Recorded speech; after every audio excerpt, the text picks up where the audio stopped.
with all the moments of anxiety. So are most of the crowd now remaining, babas and nonyas? Babas, bibis, selamat datang. Okay, anyway, a couple of words about Norman. Norman is one of our little brownies as well. Norman is actually an art collector. He's a Peranakan art collector, so that makes him some sort of an expert. He's given many talks for the Peranakan Association conferences, both here and as well as in KL. I think he just did one in KL and he came back. And he's also very active. He started a Facebook group called Peranakan Material Culture. So those of you who are interested in Peranakan artifacts, and if you have jewellery from Mama's drawer that you want some appraisal done, you can contact Norman. And Norman, how did we get to know him? Well, he was actually researching the history of his grandfather, Cho Kim Leong, who was from Malacca. And he found his grave in Bukit Brown. And I think that one thing led to another. And Norman found more and more things that he could actually connect with at Bukit Brown. So that is the subject of his talk today. Everything that's Peranakan at Bukit Brown. Norman. Thank you. Thank you, Mil. Okay, today I would like to share with you about elements in Bukit Brown, Peranakan elements, of which my grandfather is one. He's buried in Bukit Brown.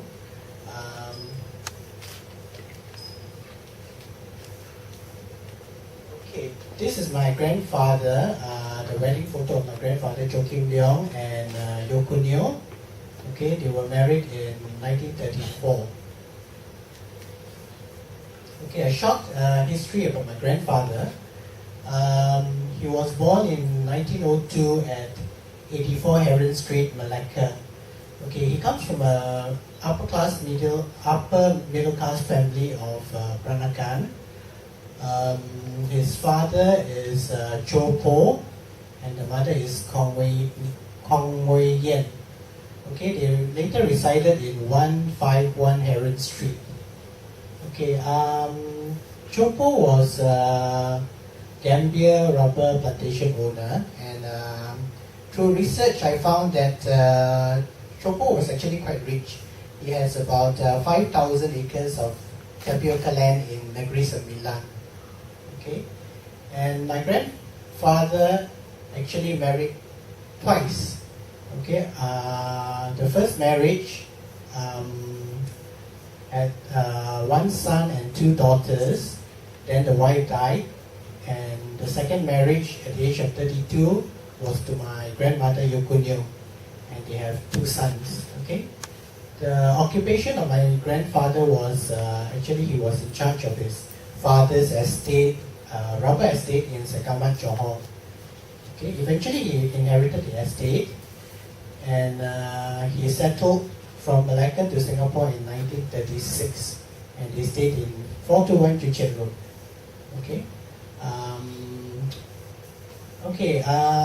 The family met with hard times during the war. So what happened is that he had to sell off his plantation, and sadly the war ended soon after, and he's left with worthless banana money. So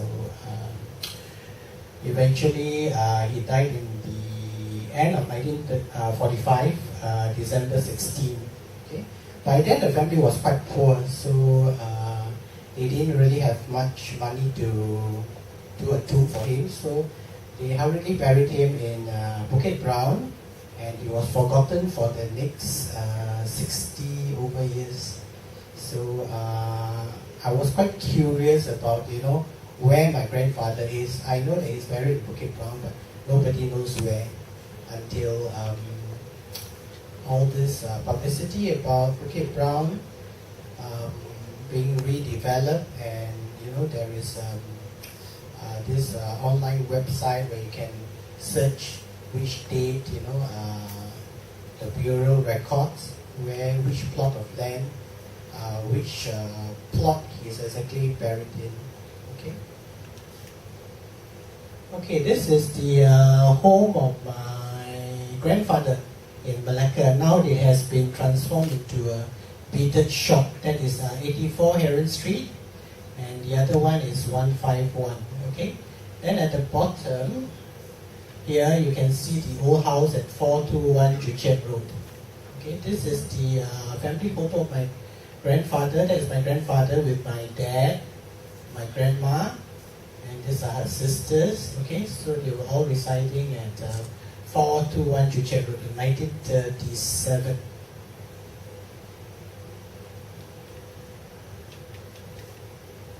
Okay, this picture shows you the state of my grandfather's grave when it was first discovered in Bukit Brown.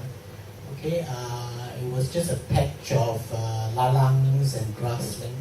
So eventually, after discovering the plot, what I did is to do a proper tomb for him down here. Okay, that is in 17 March 2001.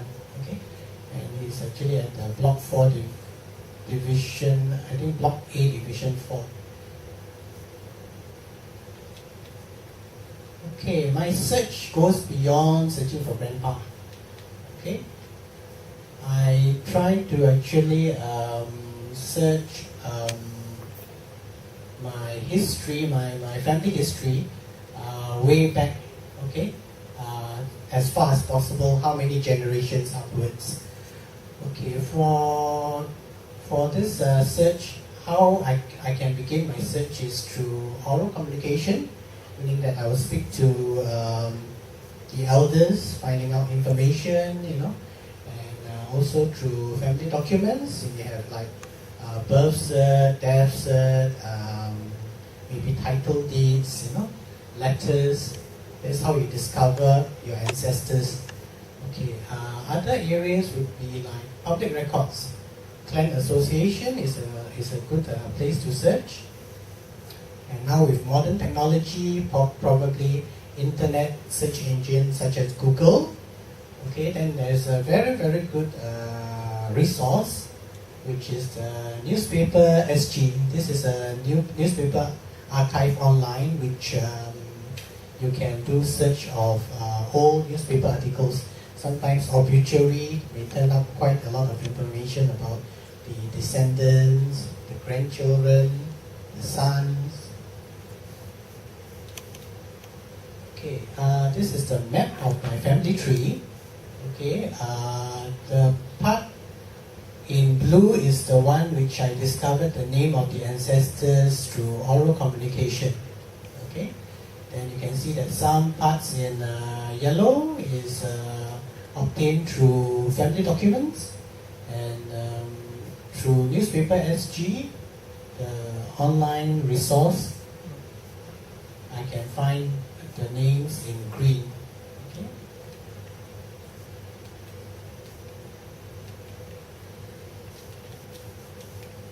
Okay, this is an example which I found from newspaper SG. You can do the search through the newspaper SG website and close the names of the person you want to search, maybe your ancestors, in inverted quotation marks. Okay, the spelling may vary because the search engine, sometimes they don't recognize certain characters. So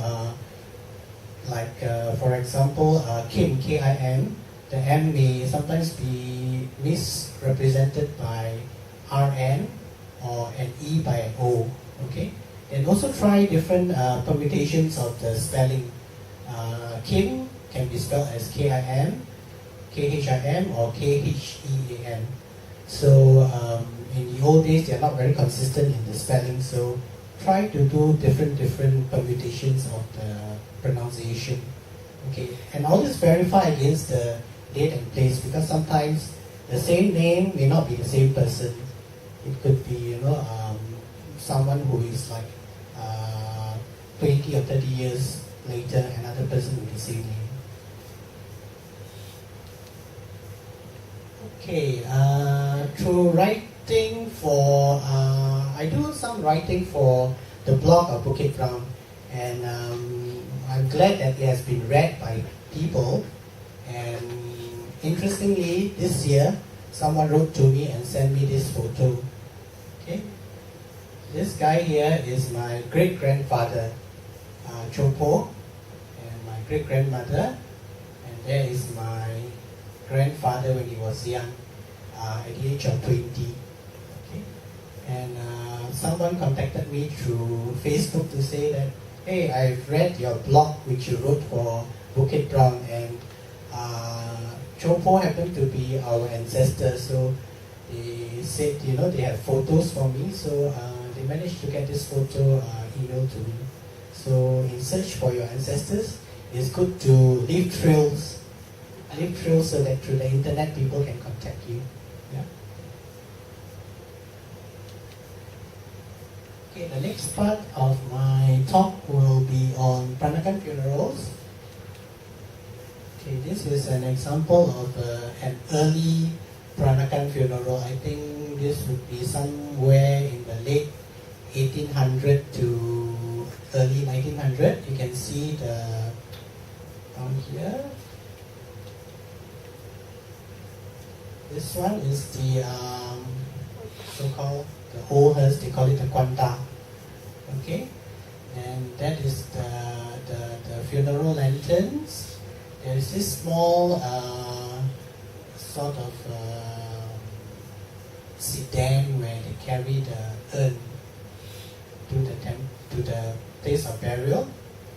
Okay, then you can see the umbrellas. Okay.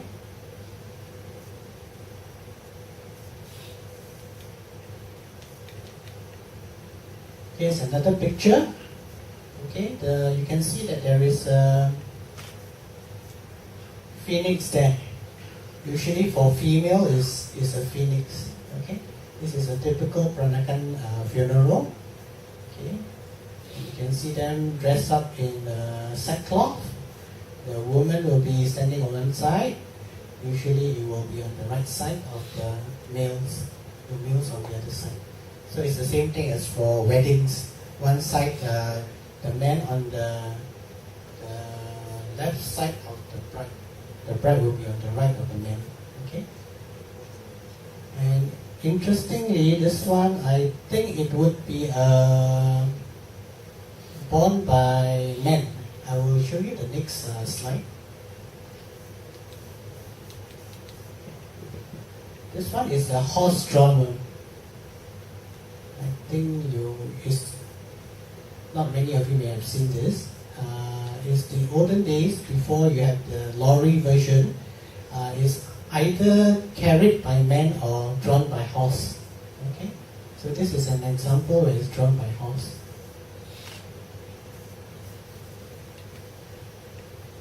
Okay, this one you can see on top is actually carried by men. Okay. And this one is a display in the National Museum. It's the kwanta of Tanjak Kim. And inside you can see there is this coffin where it's draped with embroidery. So this is actually a coffin drape or coffin cover. Okay.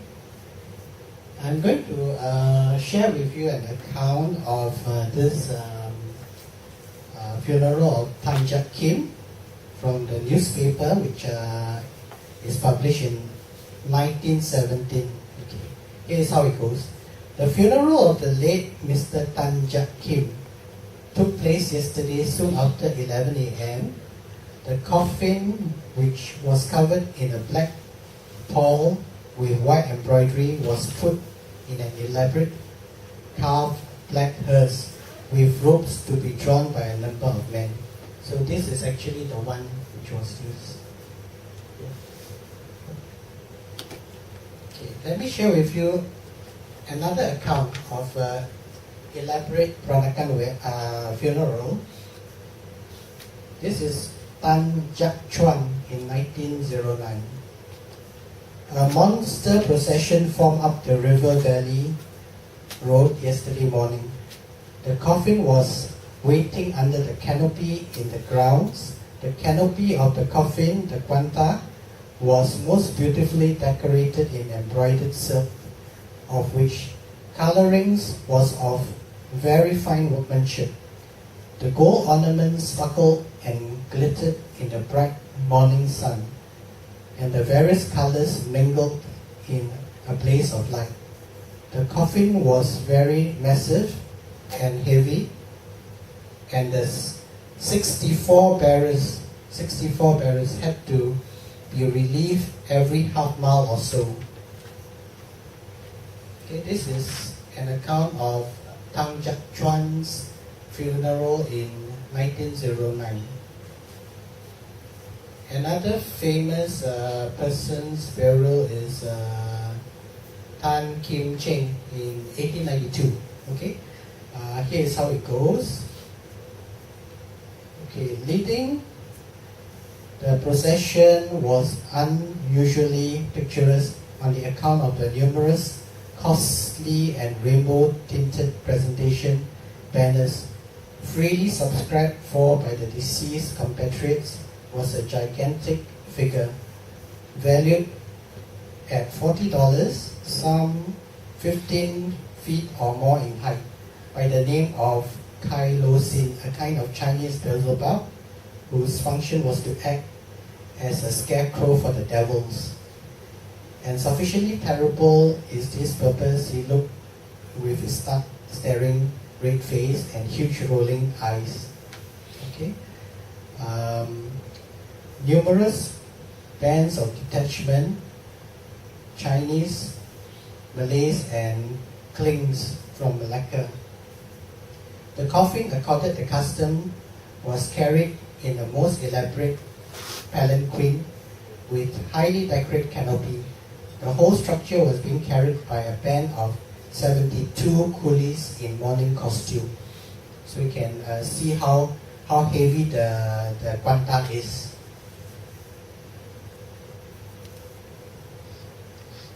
Okay, my next slide is a close-up of the coffin cover. It's very elaborate. So what they do is that they will place this thing over the coffin. Okay, next you see, actually the kwanta is inside the house. In the old days, they place it inside the house. So the coffin is inside. Okay?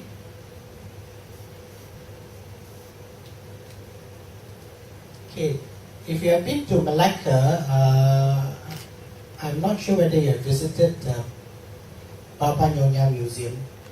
This is one of their ancestors. Okay? So this is in the Baba Nyonya Museum of Malacca in Herald Street. So the kwanta is in the house. Okay? And they set up the altar during the funeral. Okay, here's another interesting picture. It's a Peranakan tomb with mourning bibits, you know, the old nyonyas. During the mourning period, they are not allowed to wear too much jewelry. So you can see that over here, they are dressed in baju kurung, not even the baju panjang. So no croissants are needed. Down here you can see that they have simple croissant. Okay, and they are dressed in black.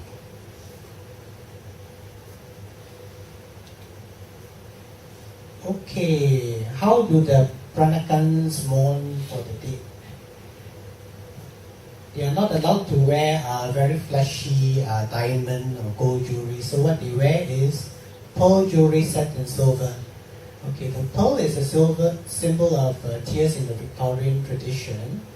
So the Peranakan in that era, they actually followed the Western idea of mourning, wearing pearls. Okay, the whiteness of the pearl and silver was thought to be suitable color for mourning because it's white.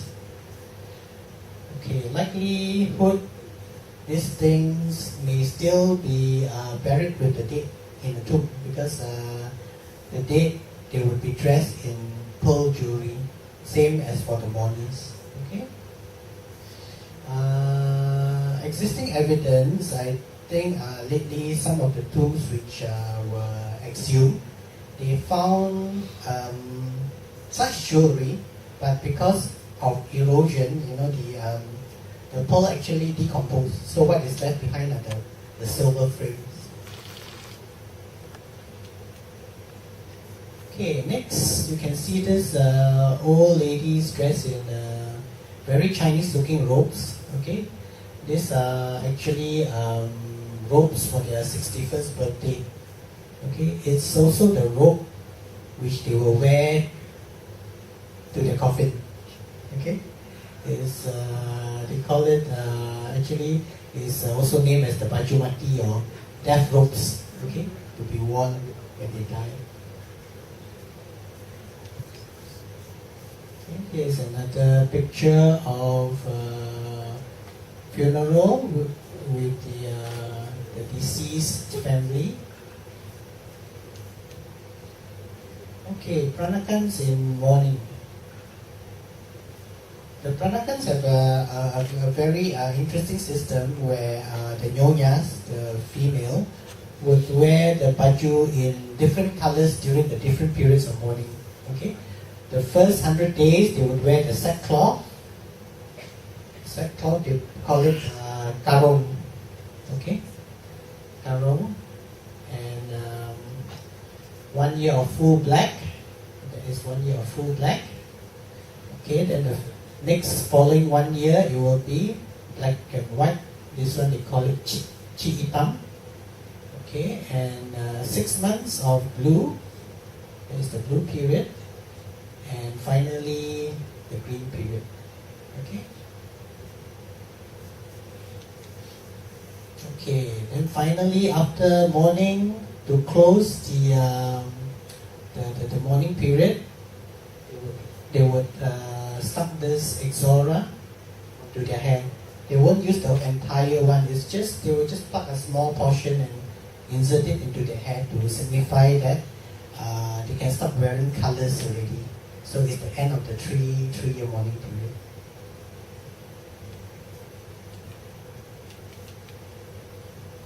Okay, next I'm going to share with you some elements that you'll find, the Peranakan elements in Bukit Brown. Okay, these are the faces of matriarchs which you found in Bukit Brown. What is interesting is that you can actually see, besides the faces, the actual costumes which they wear in those days. So Bukit Brown is actually a very interesting place where you can find various periods where the costumes evolve from the baju panjang. This one is a very interesting one because you can see the full photo of the baju panjang instead of just the faces, And these are all in baju kebaya.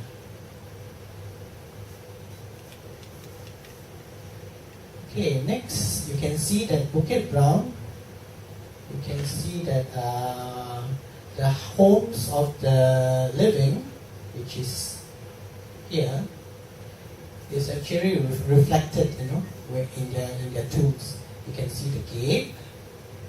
There's the gate. Okay. You can see Peranakan tiles. These are all the majolical tiles from Europe. Okay, you can see in the tomb. It's actually an interpretation of their living home into their tomb. You can see the floor tiles of their home reflected in the floor tiles of the tombstone. You can see the many animals there, the birds in the home, and the gate post is also being used in their tombs. Okay. The lion gate post also used in the tomb. This lion is from a furniture of the home. You can find the phoenix as well.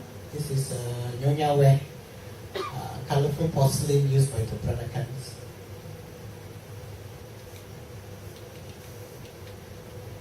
Okay, and you find the phoenix. On the tomb also you find the phoenix. Okay, this is the internal structure of the house. This is the air well of a typical Peranakan home. You can see the carvings stone carvings on the wall is being reflected in the tomb as well.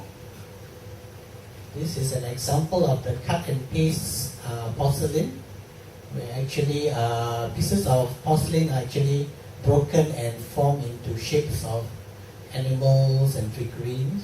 This is part of a house, and the same cut and paste method is used in the tomb. Okay, this is an interesting picture which I'm going to share with you. You can see on your right hand side, the benches, the stone benches, is the same as what is reflected in the home. Okay? And the center is actually the tombstone with the altar table in front, and it's actually reflected the same structure as the house. The altar table is at the center of the house.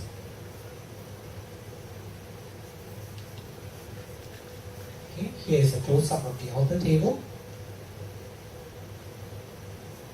You can compare it with the house for the living.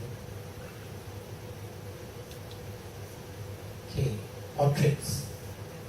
In the homes, they have ancestral portraits, and at the tomb, the ancestral portraits are also there.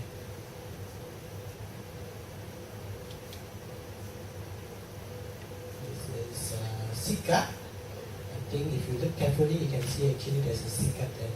This is actually Body Grass, the home of Ong Yu Hai, and is in the early 1900s. Okay, that's all for today.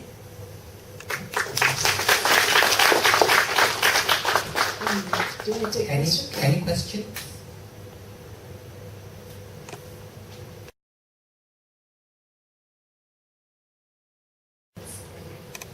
I just wanted to ask, in terms of the tradition of wearing different colors during the different mourning periods, how did that come about? And how did the consensus come about? And what did the different colors signify? Okay, actually I do not really know how it comes about, but the general concept is that you slowly graduate from a dull color back to the more colorful colors. So there's a transition from a full black to a black and white combination to blue combination to finally green and colorful combination. So there is a progression to wearing colorful clothes. Are there any variants among Peranakans in the region, for example, in Malaysia or Indonesia, and also any variants among the different ethnic groups, for example, Peranakan Indians? Peranakan Indians, I'm not very sure, but in different areas, the colors, the type of colors may actually, the progression might vary a bit, but typically black and white is the color of mourning. Women have the name Neo in the Neo, something Neo. Is that something to do with Peranakan culture, or is it a general Chinese thing to be called something Neo? What does Neo mean? Okay, Neo is actually in Mandarin is Niang. So I suppose in this region, we realized that a lot of Peranakans, they will have their names and ended with a Neo. So it is to signify the difference between them and those newcomers, the Chinese who come in. So that's why they add a Neo.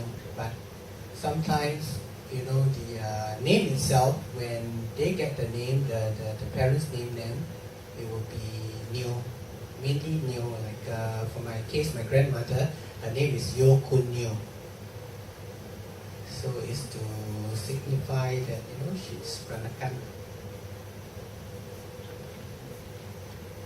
It's the color of the baju batik, because I'm told that when the nona dies, she has to wear this white robe, which signified her allegiance to nature. Actually, usually it's in dull colors. Yeah. But sometimes they will wear what is inside is during their wedding, they have this white baju which they will also wear inside, if they can fit. Otherwise, then they will just fold it and put inside. That will be the baju chotao, they call it. Morning clothes. You also get the little pieces of cloth that you pin on your sleeve. Yeah. Sometimes it's black and then you Yeah. change your colors. Right. That one, actually, in modern days, we use that, more often because nowadays nobody, because the colors actually is for the nyonyas. The guys actually do not follow the colors of mourning, like, blue period or green period. Usually the men will just wear an armband when they are in mourning. That's the difference. For how long? Depends on if, let's say, a full 3-year period, that's the longest, and otherwise it will be just maybe 1 month or 7 days if it is very short. Another question. How different are the rites at the graveside, for Peranakans compared to the other Chinese dialect groups? I think basically the Peranakans followed Hokkien rites, because most of the Peranakans are actually Hokkiens. Thank you very much. As I mentioned just now, Norman is also a Peranakan jewellery and art appraiser, so sometimes people do come to him for help. And if you can see, he's got something very nice on around his neck. So you can come and have a look later on. And Norman, do you want to show us something you were mentioning? Yeah, Did you actually, want to show I something? brought some mourning pearl jewelry, so maybe those of you who are interested later, you can come forward and have a look. For sale? For sure. Thank you. Thanks very much. Thanks, Norman.